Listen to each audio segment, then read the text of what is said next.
28 seconds. 27. 26. 25 seconds. 24. 23. 22 seconds. 21 seconds. 20 seconds. 19. 18. 17 seconds. 16. 15 seconds.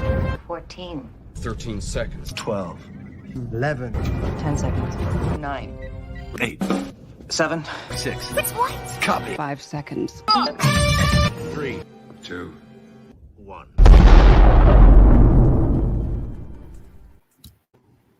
Hello, everybody. Welcome to Subspace Chatter, where we boldly go into discussing the third and new season of Star Trek Lower Decks. Today, we'll be discussing the first episode, the premiere, Grounded. Let's go ahead and go around and do introductions. My name is Vanessa. I host a YouTube channel called I Love Bad Star Trek. I'm Scott. I'm host of the YouTube channel Opinions No One Cares About. I'm Bob Vossler, and I host a podcast called Spaced Out. I'm Dan Lucky, editor of WarpFactorTrack.com. So, our first question is Mariner any closer to managing her emotions? Clearly Hello, not. Joe. What do you know? Oh, Joe? Yeah, no, she's not. I mean, that's pretty clear. She was acting basically on impulse this entire episode. You know, acting out of emotion, you know, trying to save her mom. But yeah, like the rest of the question is, does she need to? I don't think so. Acting off impulse or instinct more often than not tends to be what saves the day most of the time. So I think she should definitely keep going with that. It works for her. But the thing is, it didn't save the day. It didn't. It didn't do anything. It just made it another mess for her mother to have to clean up. From the very beginning, she's just hauling off and breaking things, and everybody just sort of stands back and lets her do her thing without consequence. You know, she's just completely cushioned from the harder realities of things because she's allowed to break property. She's allowed to steal starships. She's allowed to steal an amusement park ride. Right. Totally fine. What do you think, Dan? I was just saying I agree with Scott.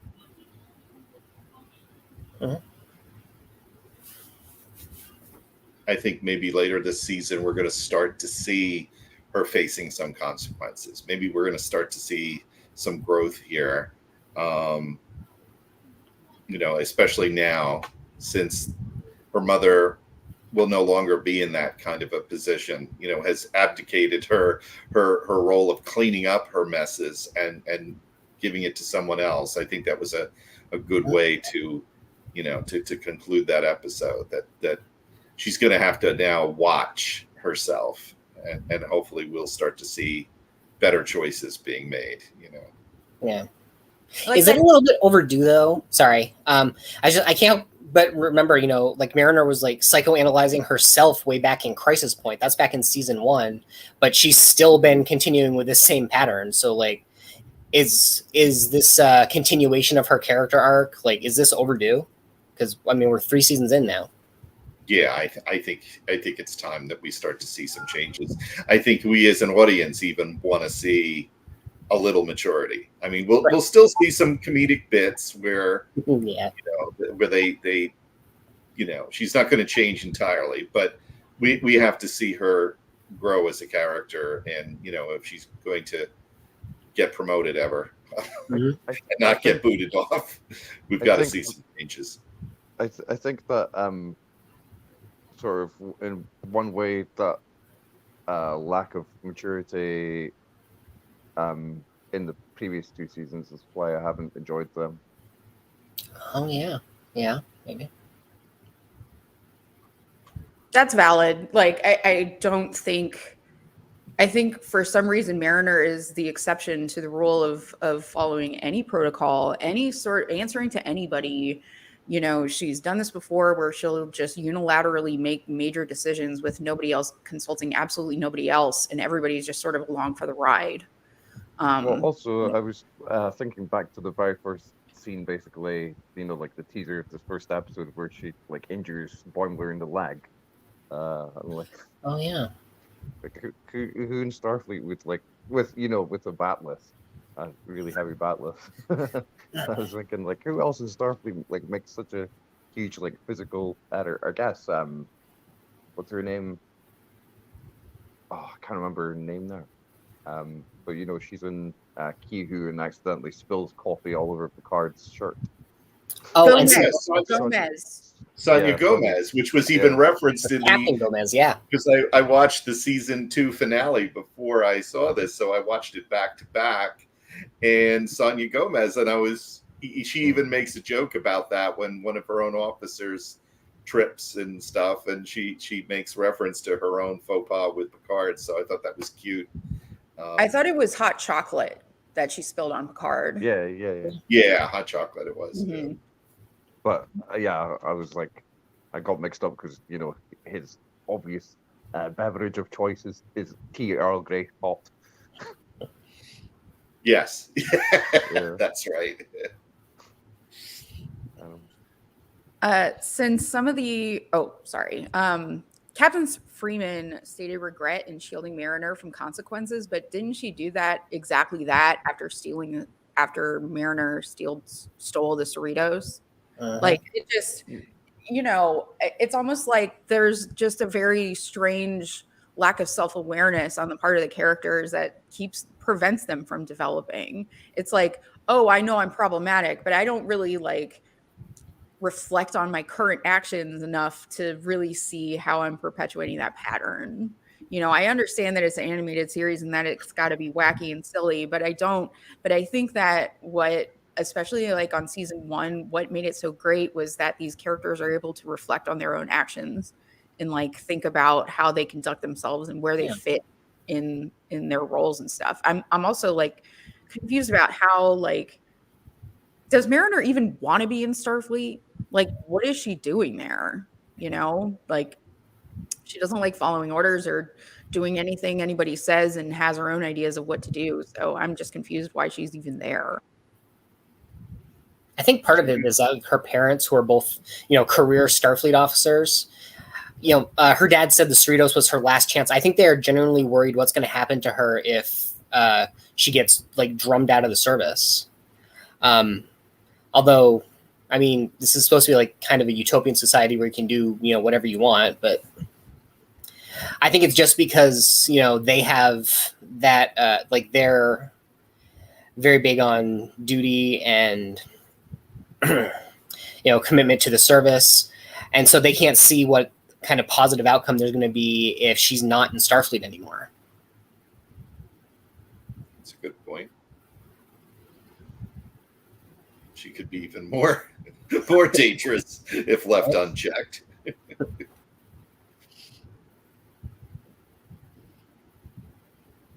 But she does spend most of her time being the most non-regulation Starfleet officer, whereas all the other young lower decks officers are always idolizing, senior figures, trying to do their very best, worried that they're not good enough.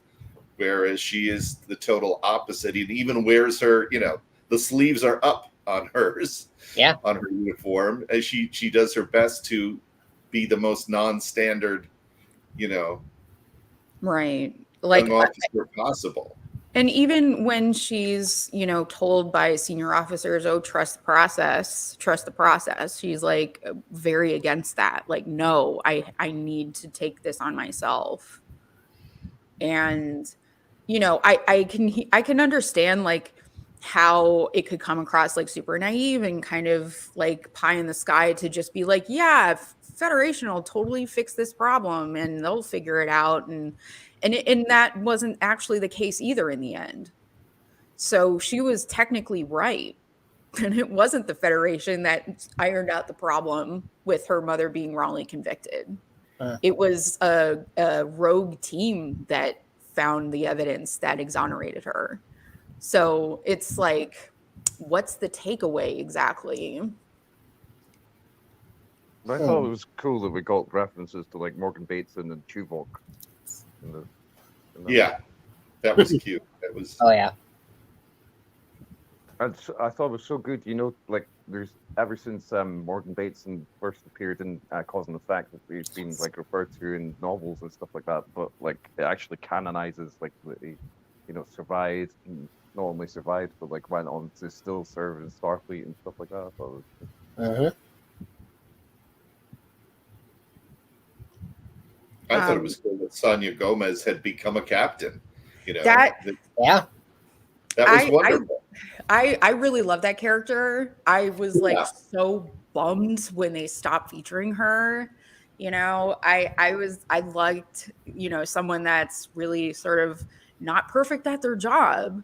They kind of touched on that with Barkley, but I really loved Ensign Gomez just sort of naturally coming into her role rather than being like super hyper capable as most Starfleet people are in the Enterprise. Like they're just the best at their job, but it's like, why are people allowed to grow into their position? Are they like ever trained? Do they have like a rough first week? Do they have bad days? Like, are they just on point 100% of the time? That just isn't realistic. Right. Yeah. And even the most senior officers, have made mistakes, but that seems to be glossed over. When the younger ones do it, I mean, of course they're going to make mistakes, and so it was nice to see that that's where she went. That she had obviously progressed in her career and was commanding a pretty big ship. A la Sulu. So good point. I mean, I was thinking there's touches of like you get inklings. The other touches of Starfleet officers in TNG who make mistakes and stuff like that, where got like Jeremy Astor's mother who dies on the away mission, was quite early in the series, and also like it crossed my the episodes Lower Decks, which ultimately inspired the series Lower Decks that we're talking about today. Yeah, I really dig the conceit of the show itself, where we get people that are still kind of figuring things out. But the extent to which Mariner is allowed to sort of push the envelope as far as protocol and all of that sort of stretches things a little beyond the pale for me. Since some of the episode took place in Sisko's restaurant, was Avery Brooks's absence glaring to anyone else?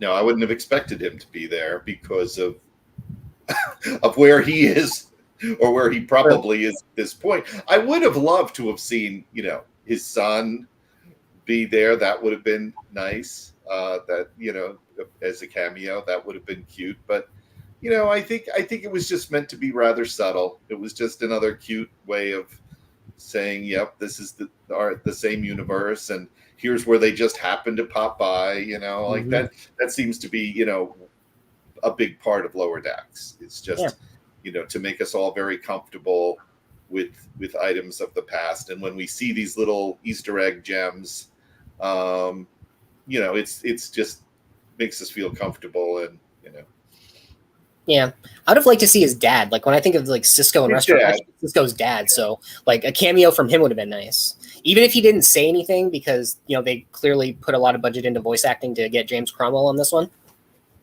Unfortunately, the actor who played his dad has now passed away. Yeah. Oh, that's right. Yeah, we wouldn't have gotten the same voice, and maybe, but we could have seen him in a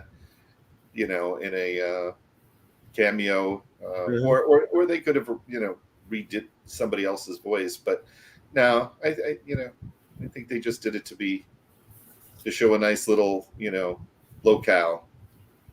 I don't think there's replacing that particular actor. I think like for as few times as Joseph Sisko is featured on Deep Space Nine, he's a very distinct character. I think they would really have to pull out all the stops to find somebody that could even go in that direction. He's a really particular person. Yeah. So I'm kind of glad that they didn't necessarily do that. But I really would personally, and I know that he's off in La La Land with the profits or whatever, but he can materialize wherever he wants, probably. And like, why not put him just, you know, helping out with the kitchen? I would just think like occasionally he'd stop by and have some jambalaya. Like I really miss Captain Cisco a lot. So, I you do know, the too. more Deep Space Nine characters, the better, you know, even if it was like Ezri or something. I don't know. But like Captain Cisco, I just miss him a lot. Yeah. And he had such a sentimental connection to the place because it's his family restaurant. You know, it's you know, it's his, that's how he grew up. Like I love that scene in Deep Space Nine where he's like shucking oysters. You know, that's just not something that you would see most captains do. Like, I mean, Yeah. Picard put his hands into the dirt with the vineyard, but you know, eventually he got mechanized stuff, but like there's no mechanization, there's no replication, there's no nothing at that restaurant. They're very like hands-on, and like I just really miss Cisco. Would the ending with Captain Freeman's exposition dump about her trial have been better as a plot of the next episode, possibly as an episode-long flashback? Yes. I think it would. Of course, I asked that question, so yes. I definitely think so. Yeah.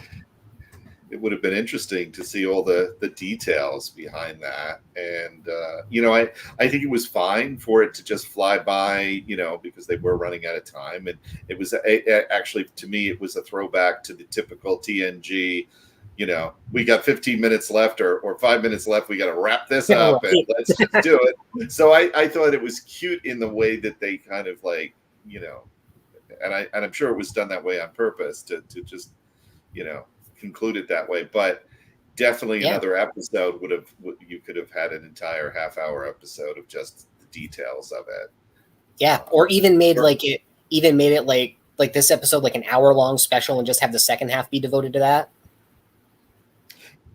Yeah, because watching season the season ender for season 2 and this together back to back to me was like a great 1 hour episode. So one more as a 90-minute, hey, why not?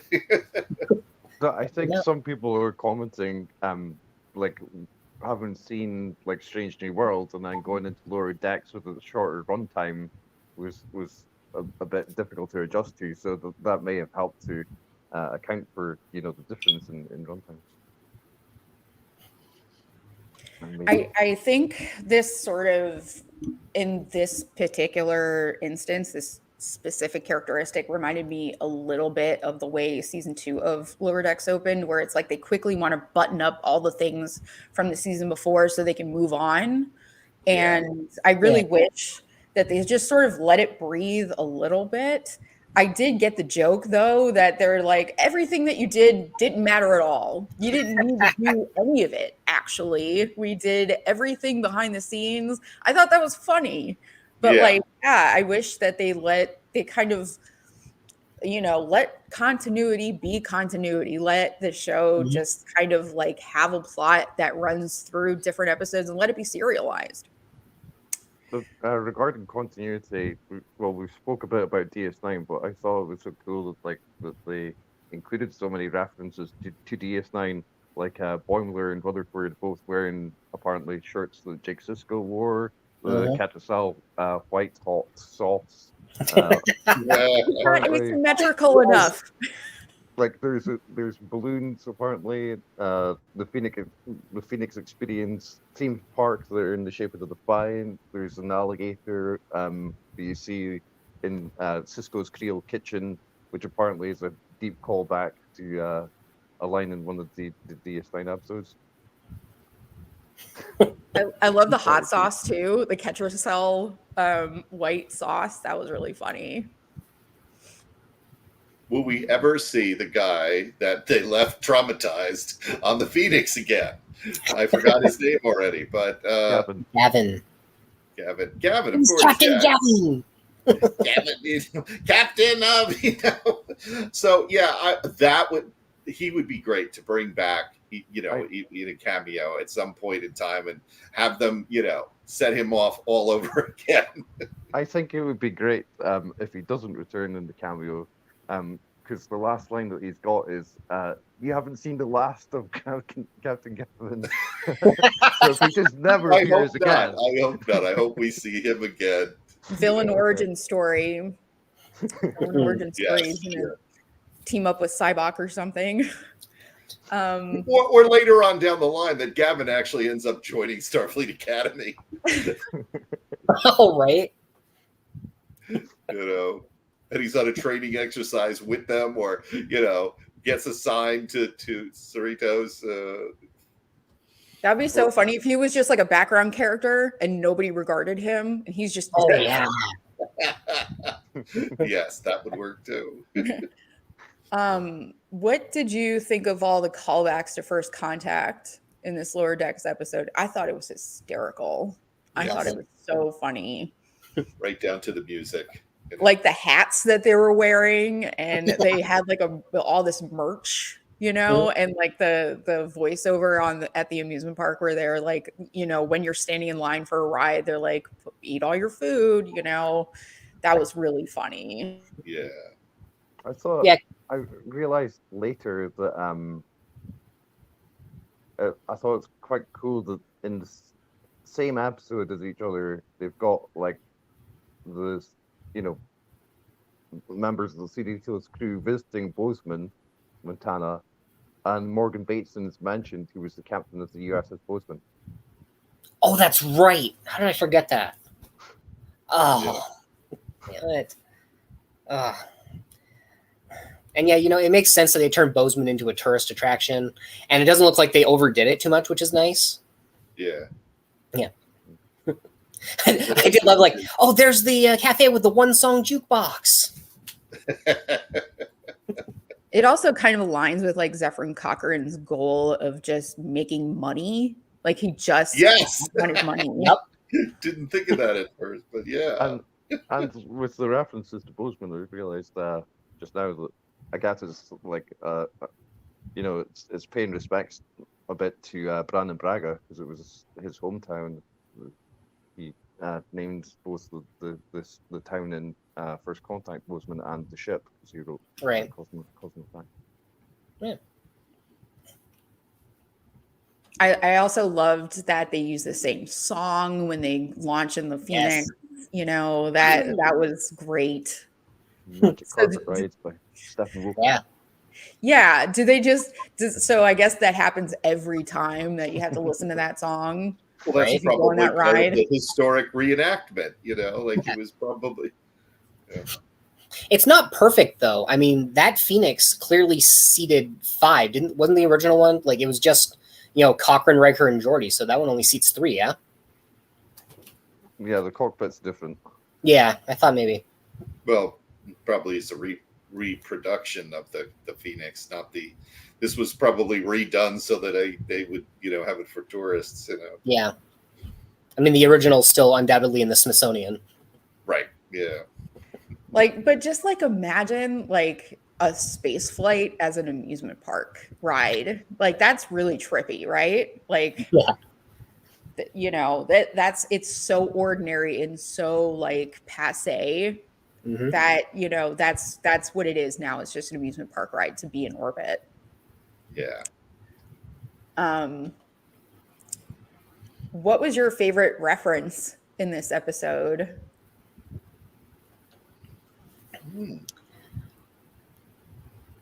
a good question. Captain Bateson, without a doubt. Because Cause and Effect is one of my favorite episodes, and I have read some of the novels continuing his story afterward. Which is why, I wanted to see that whole thing fleshed out and the whole expedition fleshed out more. I'd have to go with the first contact references, not one in particular, but just that whole homage to First Contact was, I think the logo for the Phoenix, because as my friend York tweeted, that wasn't actually in First Contact, but it was designed for the film. and then it made its first appearance in the bar in the Star Trek Enterprise. I thought it was cool that they made a callback to that in this episode. Yeah. I personally loved. It's a tie for me between the restaurant, because I just love DS9 that much, and the ridiculous choice to have Boimler work on a raisin farm that's supposed to be like a spoof of Picard's grape farm for wine, like a vineyard or whatever. I thought that was so funny. That like, well, even to put him in the hat, making raisins. That's so stupid. You notice when that scene came up, and you had the back of the hat, and you're almost thinking, Picard? Are we going to see Picard? Right? And then he turns around, and that whole sequence was hysterical. To spoof the vineyards, to have the young female, workers throwing themselves at him, and him being totally clueless. I just thought that was comedy gold, and it explained more of his character, of how dense he can be. But I thought that was very cute. That definitely ties into the next question. Like, who are these women on Boimler's raisin farm? Is this meant to highlight how he's the anti-Riker?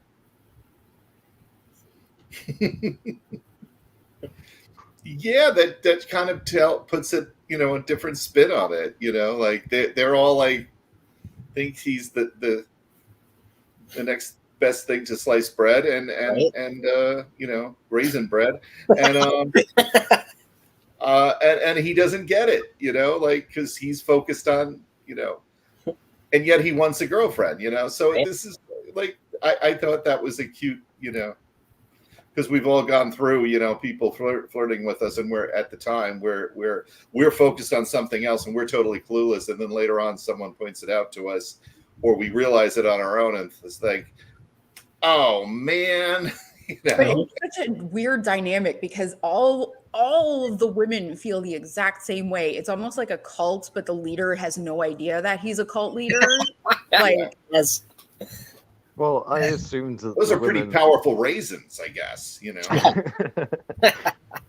Massively aphrodisiac, but I assumed that maybe the women were perhaps holographic. I don't know. Huh. I hadn't thought about that. And just being programmed by Boimler to be like, oh, I completely don't get this, even though he's intentionally programmed them.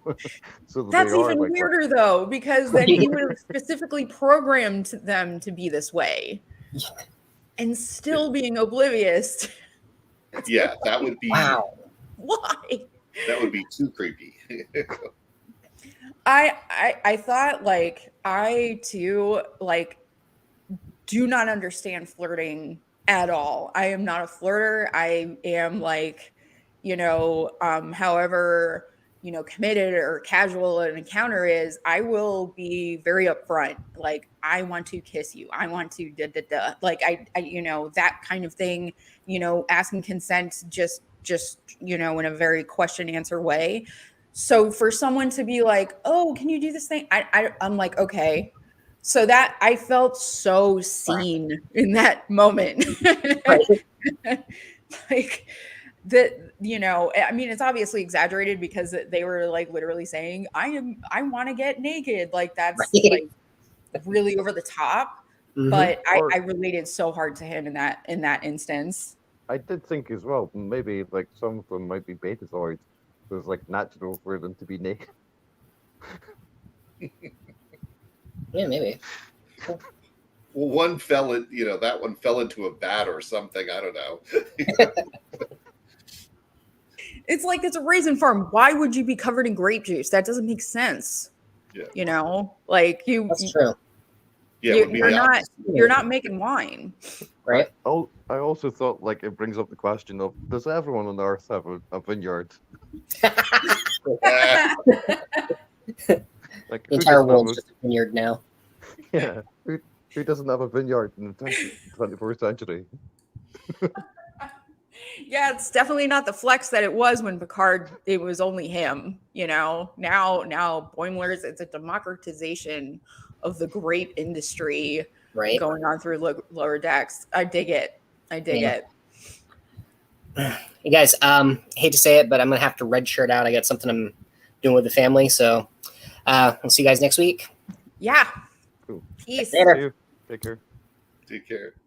I thought it was cool he referenced the TNG episode of Family just before he went that has Picard's graveyard. Yeah. I'm surprised they didn't go like the mud wrestling route like they did in the Borg the after the Borg two-parter, like when Picard went back home to sort of like reconnect with his family. Oh yeah, like I'm surprised they didn't go the mud wrestling route. That was a wonderful scene. Yeah. Yes. Maybe you're supposed to like headcanon that perhaps maybe sometimes they do have more wrestling. For this, we would see more like, even though it was for raisins, we'd see more of that battle on I Love Lucy when she was in the chopping grapes. I think that's where they would go with this if they had time with I hope this isn't the last of the Raisin Farm. I hope we go. No.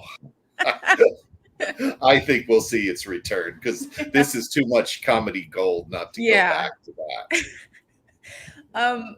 Every Trek has its yin yang pair. Are Mariner and Boimler carrying that torch better or as well as Priors? Oh, I think they're doing a great job of Harry and Paris. I think they make a great team of impulse and being timid, and the other one will be the reckless abandon. So I think they make a perfect team. I believe Eve asked that question and she brought up Harry and Paris. Yeah. I do see them as an exaggerated version of that.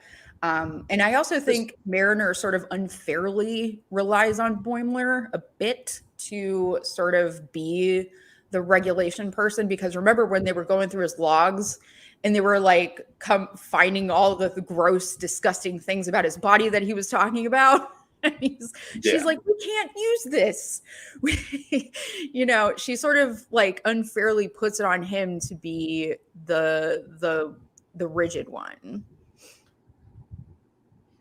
Because that's what Paris always did. Paris was always convincing Harry, oh, come on, we could do this. We might get in trouble, but come on, it'll all be all right. Like that's exactly, and Harry would be, I don't know about this, so.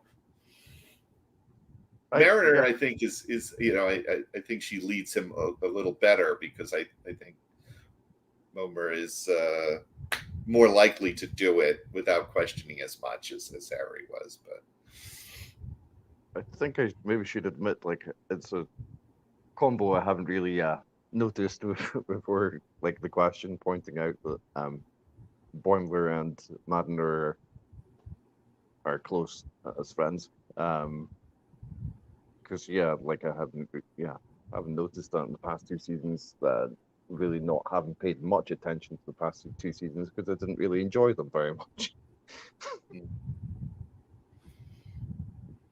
Fair, but they do appear often together, and that's part of why he came back from the Titan, was to reunite with his friend, for sure.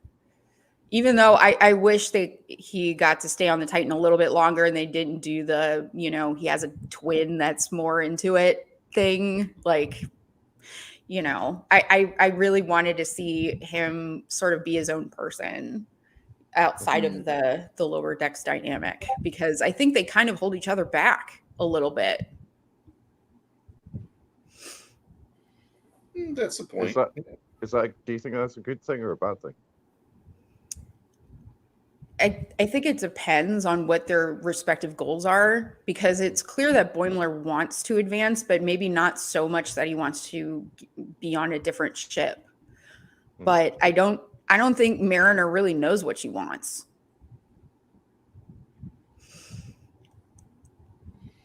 Yeah, they're both trying to, in their own way, trying to feel a comfort level. But I think you're right. I think Homer, he's a little bit more happier than she is. You know, like he's got a bit more of that comfort level. He doesn't want to go too much further at this point in time, but he probably will eventually. Right. Whereas she's just all over the map. You know, she's spontaneous and in the moment of whatever the current crisis is going to bring or is. Right. Like she doesn't really think about past like the day, what her plans are going to be. Yeah. And in Starfleet, I think you might want to think ahead about like where you see your career going, because it is very self-directed. You know, like Uhura on Enterprise in Strange New Worlds, she did rotations because she wasn't entirely sure if she even wanted to be in Starfleet. And it's like, how long did you think about like what your role was? Or are you just like basically using the Enterprise to hang out and the badge is just your license to create chaos on your terms? We'll even look back to Chekhov on the bridge when we first saw Ensign Beetle Hair Chekhov, you know, and we would, you know, he was helping Spock out with the, you know, almost in science area, you know, he was at the helm, and eventually would find his niche with security. You know, you know, all that yelling helped him get to where he eventually would be. So, you know, we see that early on you're getting such a taste of all these different departments and where you feel most comfortable and where your skills are best, you know, and we saw it even in Lower Decks where, you know, because like Mariner, like he's in security, he's in engineering, he's in all these things. Right. Like it seems to me like Mariner seems like a natural fit for security if she was disciplined. Because her willingness to fight is unquestionable. Like her willingness to just haul off and whoop some folks is pretty, you know, upfront in her character. So and her courage seems to me like that would be a good fit. But, you know, again, taking orders, doing things, you know, at all having to do with the captain's orders or anything, it's just not on her roster. If you could have any returning character from the entire Trek canon appear instead of Gavin or the elderly transporter chief Carlton Dennis, who would you like to have seen in return?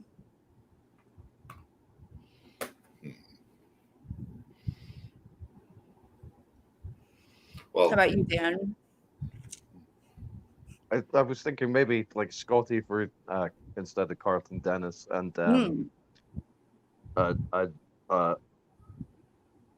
know, a Wesley Crusher who no longer had powers as Gavin.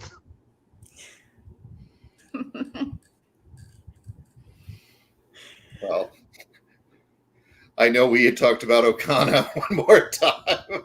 I said, can you imagine O'Connor and Mariner? You know, what kind of trouble they could end up causing? I think that would make a very interesting pair up and a story. You know, talk about a bad influence. I think that would be very interesting, you know. But there's more alien races when we get to our next, you know, question of what we'd like to see there. You know.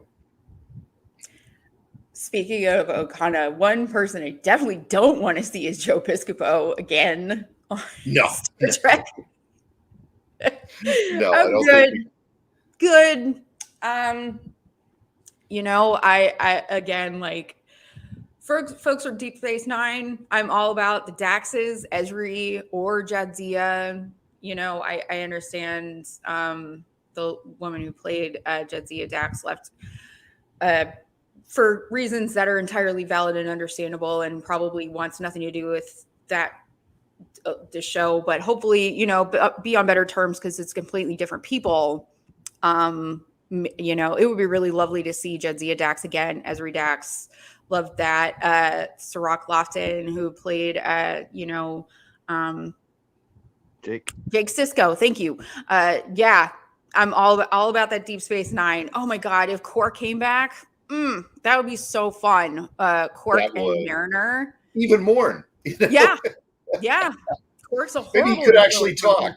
Maybe they'd let him talk in Lower Decks. Yeah, definitely.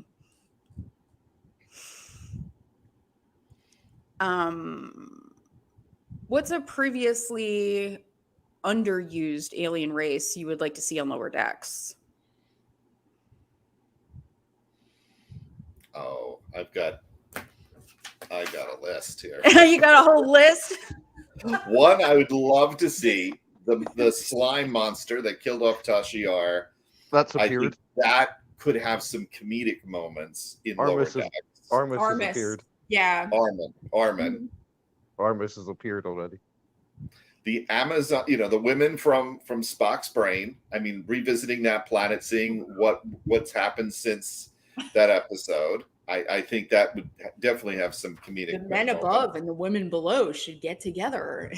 Yes, yeah, like by this point they have gotten together, but what has their society, you know, what is going on there? I'm sure there's some, you know, some comedy moments there that and of course the gangsters, but the gangster world, which by now would be at least in the 50s, maybe the 60s. You know, where would they be right now? And just rehashing all of that and putting Mariner and Bomer and company into that situation. I'm sure that would be good, a lot of fun. And the Angel One crew, people there. I mean, if Wesley Crusher can get himself in trouble, certainly Mariner and company could get into more trouble.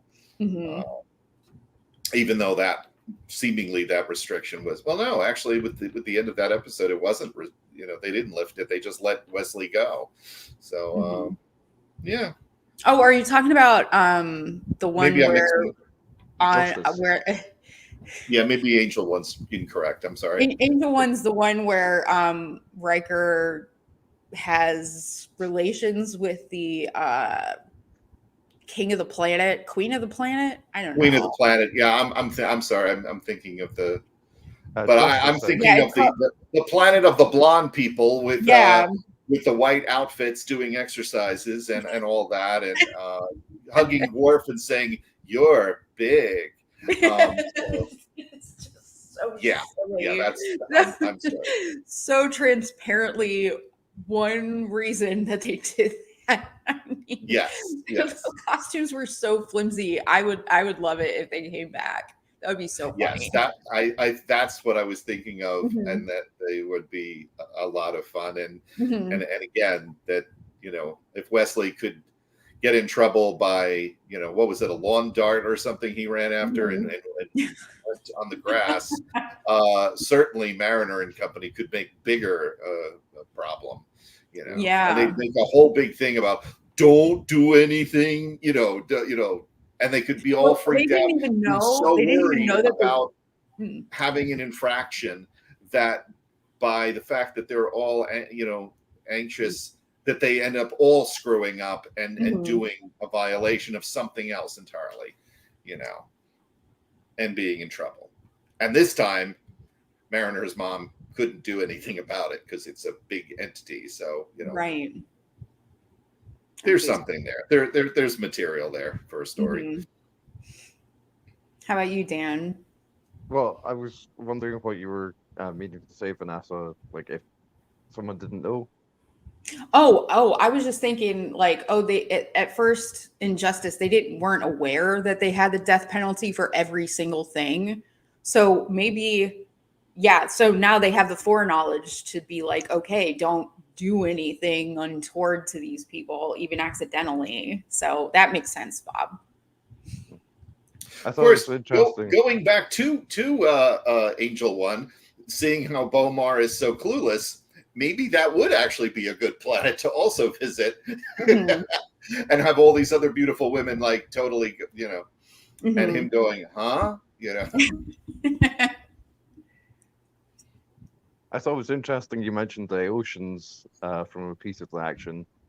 Mhm. Remembering how, like, the original version of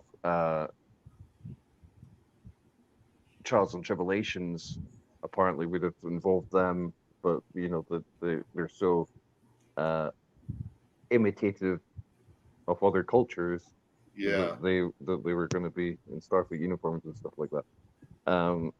But there's a species that I've always like really wanted to see come back, uh, which I'm still not entirely sure if we actually have or not. Mhm. Even after like speaking about it with Michael and Denise Akita, who worked on what may have been their reappearance in Star Trek Enterprise. And that alien species is the Rigelians, which they originally appeared in Star Trek: The Motion Picture as like really like turtle-looking aliens in the background in the air tram sequence.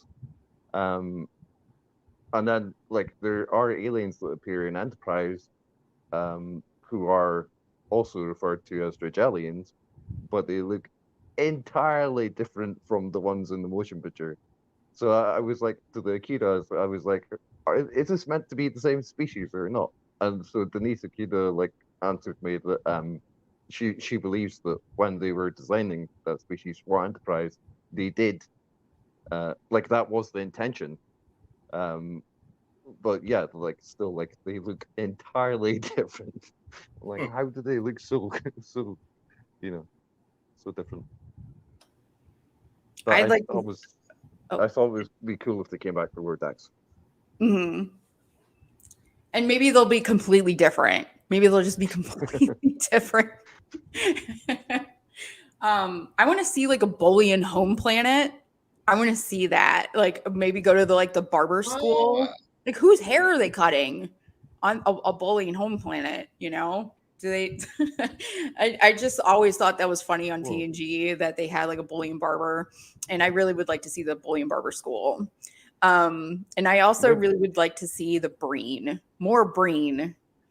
mm, yeah, the Yeah, three they're species. so bizarre, they're so mysterious because they're in that little suit all the time and mm. have that sort of like trapezoidal mask on. And it's like their planet's supposed to be like super cold, like, maybe Andoria tries to invade or something. I don't know. Like I just thought they were just so mysterious and interesting. And There's a maybe we'll have an species. episode where we see what's under there, like Yeah, that'd be great. Seeing the Excalbians back again would be mhm. interesting too. I Even if they set up another scenario, like almost a sequel to the original episode, just because they look like they would be so much fun to see in an animated form. Mhm. Um, you know, um, I'm sure there could be a lot of jokes and stuff going on with that, but I think they would be interesting as well. Oh, there's a species like referenced in the Deep Space Nine episode, the Adversary, which is the Sanctity, and I always thought it'd be cool if they appeared at some point. Hmm. Or like the Zindi, like the aquatics or the insects. Like those were so cool. I Hmm. love the aquatics. Those were I really Yeah. thought cool. I thought it's cool that the Zindi showed up in Star Trek Discovery, in the future for next time. That would be Um the fact that Boimler is completely indifferent to all the women in the vineyard who are clearly into him, first off, why? Second, should it just be a one-off joke here, or would it be better for Mariner to point it out to him later? Do you think like that's something that she would bring up to him? I would think like she knows him well enough to sort of just accept who he is and not like interrogate his character and his reactions to things in quite that way if it's not harmful. I well, don't see her really like forcing him to reflect. Yeah. Well, especially in this episode, in that moment, she had other things on her mind. Plus, like you said, she knows him. She probably expects him to be clueless in this regard, and focused on the raisins instead of the other opportunities there. I'll just leave it like that. So yeah, I think it was a nice one-off, silly, thing. And do raisins take a lot of focus? Like for him, yeah, you gotta dry them, you gotta, and then you're gonna dry them again, and I thought that whole scene was great, great. I said not great, but great, but what do you think, Dan? Do you think it was out of character that she just sort of let that fly? No, not necessarily, but I thought it was interesting you said like she wouldn't force him to reflect or something like that, but I can picture her like just shading him in a torture chair and saying like, "You must reflect." Yeah, I mean, she does antagonize him pretty frequently throughout the series, where she's just sort of poking at him to get a reaction, but I don't see her really like doing a thing where she's like, well, as a friend, I just have concerns. Like, I just don't see her having that kind of conversation with a friend. I think it might be a good opportunity for a callback because, like, in Day of the Dove, where they've got like that chair with the light above, where you're like, you need to focus. I can see her using that on him. That'll be wild. Absolutely. So yeah, if we could see Nurse Chapel smack Spock, over in a friendly, way, we'll probably see something down the line, but I think in that particular case, Mariner was focused on the more serious situation at hand. Like, I don't know, this isn't a question on our sheet or anything, but like, where do you guys see their relationship going? I mean, it's a friendship, but it's a type of relationship. Like, do you see it like rupturing? Do you see it shifting? Because it seems like that's at the core of the show, but it's like, does it have to be? Because there's other people, like we haven't even talked about Tendi or Rutherford, and they're super close as well, I think they're going to get closer, if anything. I think as the show goes on, I think we'll see them bonding over a lot of different things and leaning on each other, even more so. That's where I guess. I could be wrong, but I think, and maybe that will lead them both to maturing in their Starfleet careers and actually seeing where they've made mistakes in the past. I see their relationship going to space, the final frontier, and it's all part of the human adventure. Yeah. Good call. Yes. Good call. I actually see there being a bit of a breaking point, honestly. Like, it can only be the person being the rock and the other person being chaos for so long, like Kalis. Yeah. Kalis. No. What do you mean? You said you see one being the rock and one being Kalis. Chaos. Oh, right. Oh, yeah, right. yeah, not Kalis. Okay.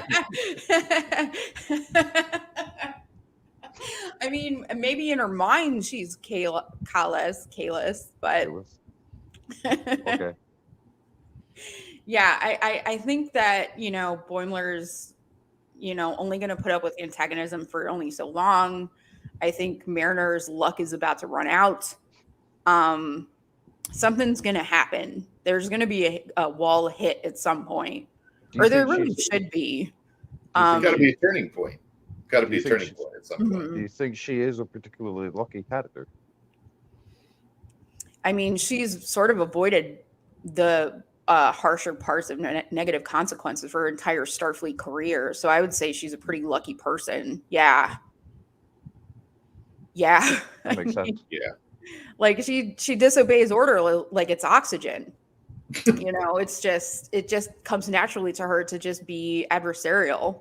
So it's like, okay, maybe that'll work out for now, but eventually you're going to run into somebody that's not going to accept that. And I'm not sure that the commanding officer, the commander, is the guy that's really going to lay down the law, because he too, not exactly the most, he seems like a sort of a parody of Riker a little bit, You mean Ransom?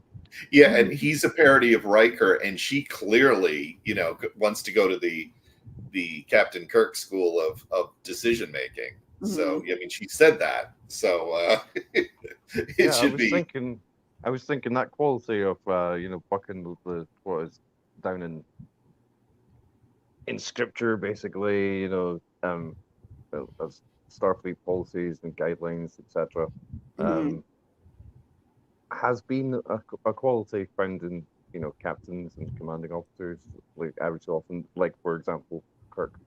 I mean, Kirk cheated on his last exam, so I get it, but I don't see necessarily Kirk as somebody who's as roguish as some people characterize him as. I do think he is most of the time very Starfleet reg. I also thought maybe he's more so in the Kelvin timeline.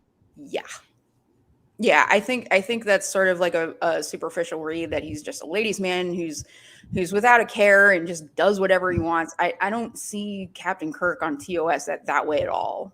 Yeah, I agree. Yeah, I think he's much more cerebral and deliberate than people give him credit for, honestly. Yeah. So, how many rank pips out of 5 we're would you going give there it? already. Oh.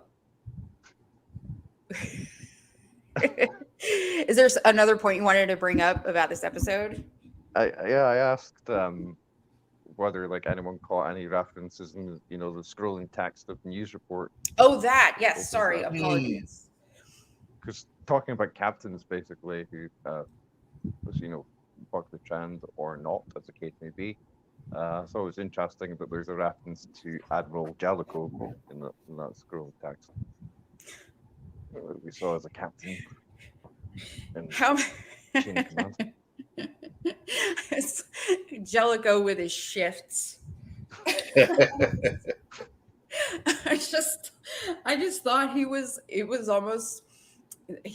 a very silly man, honestly. Get it done.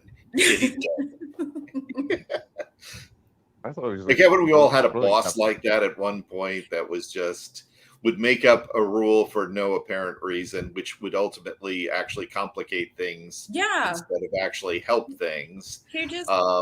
But in his mind or her mind, whoever it was, would do it because they had the authority to do it. So was the joke that Jellicoe was dealing with dysphoria and that's what made him so irritating? Like, is that what they're going with? That's a strange.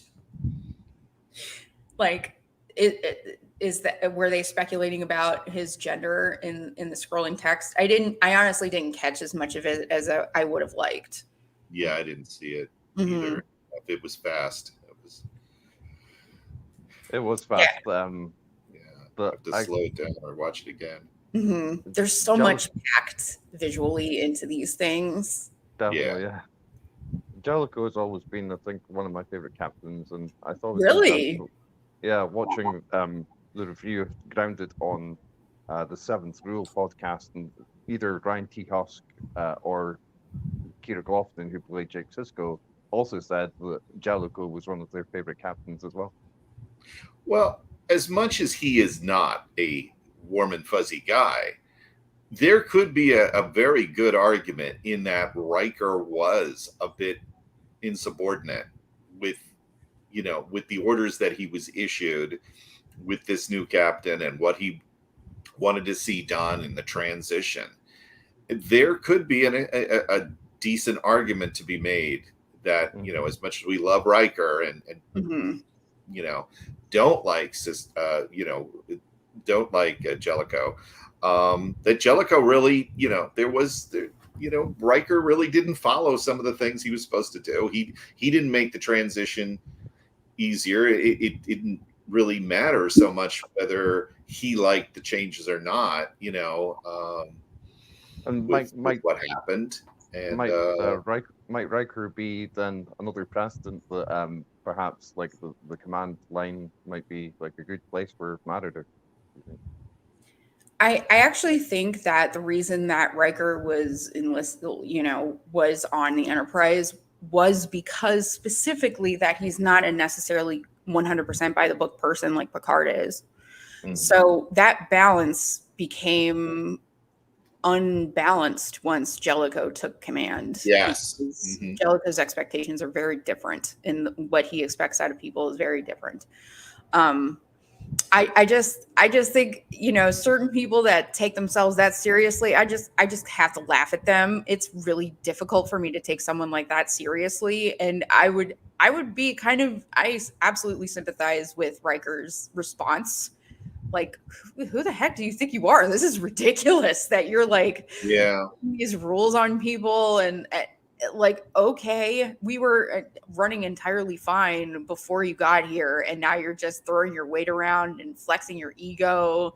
Like, that's just silly. Yeah, but see, Jellicoe, looking at it from the other perspective, and again, I'm not a Jellicoe fan, but Jellicoe probably had that on his ship, saw that it worked for him and that crew. Fair.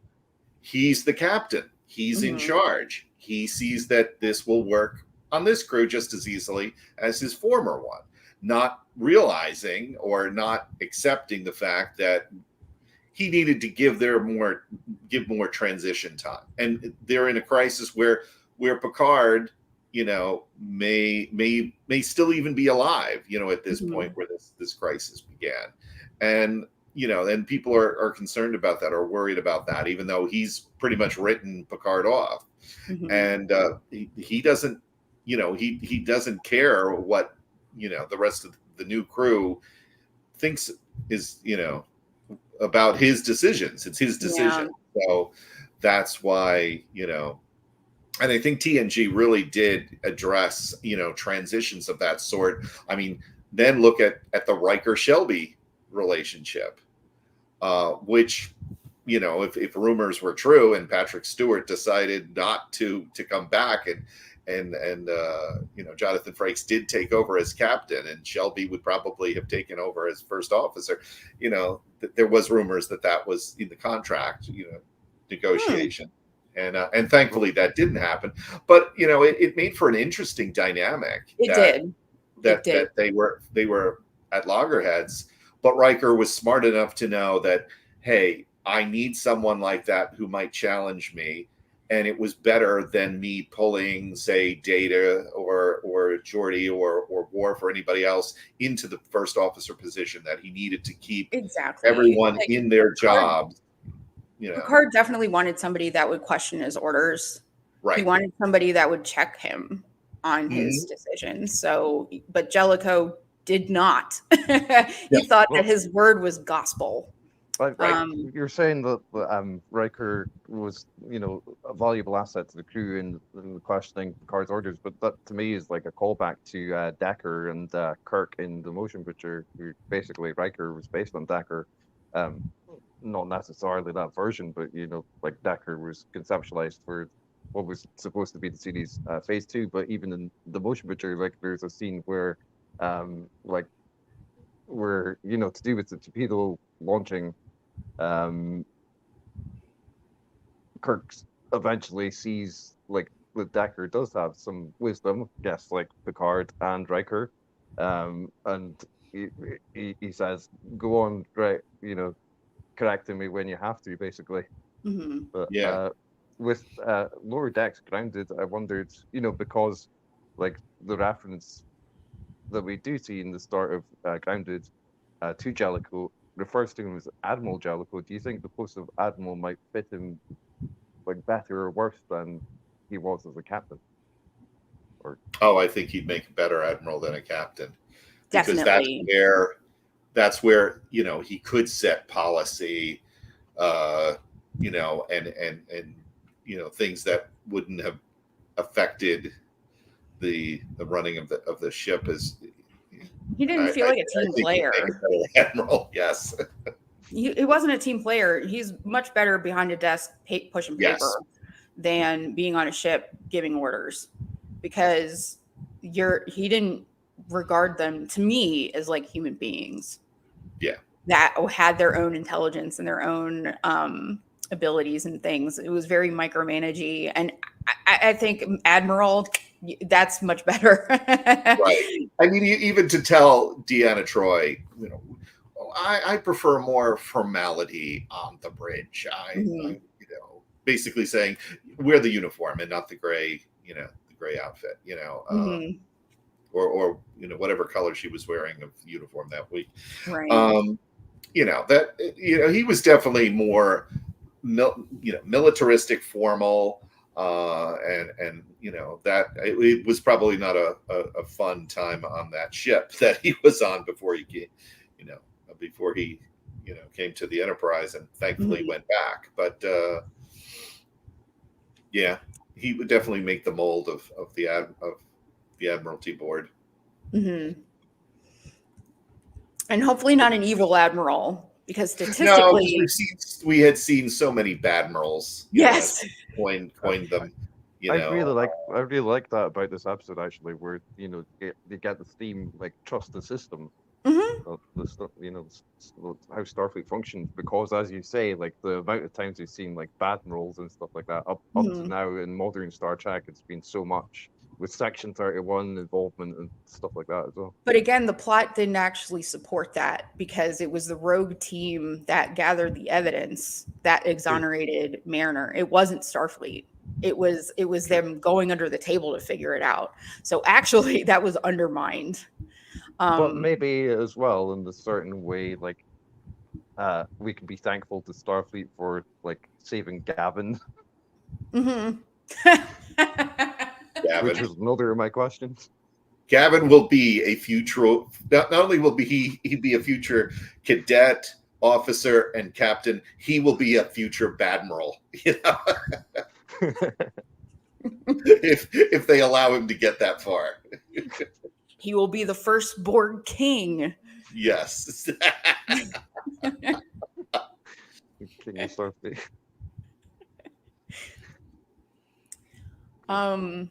So how many ring pips out of 5 would you give at this premiere? 3. Mm-hmm. Why so? I thought it was good. But I thought as well it could have been better. Like there's so much that we see of what has apparently happened to Admiral Freeman, is that her name? Mariner's mother. Mm-hmm. That's just told in flashback. I thought maybe if they'd expanded on that, it would be cool. I agree with like so many of the comments that have already been made. It's hardly worth reiterating. How about you, Bob? I'm a little bit more generous than Dan here. I would lean, I'd give it a solid 4, maybe even a 5. I liked it. I thought it was fun. Actually, I change it to 4. Okay, then I'll go up to 5.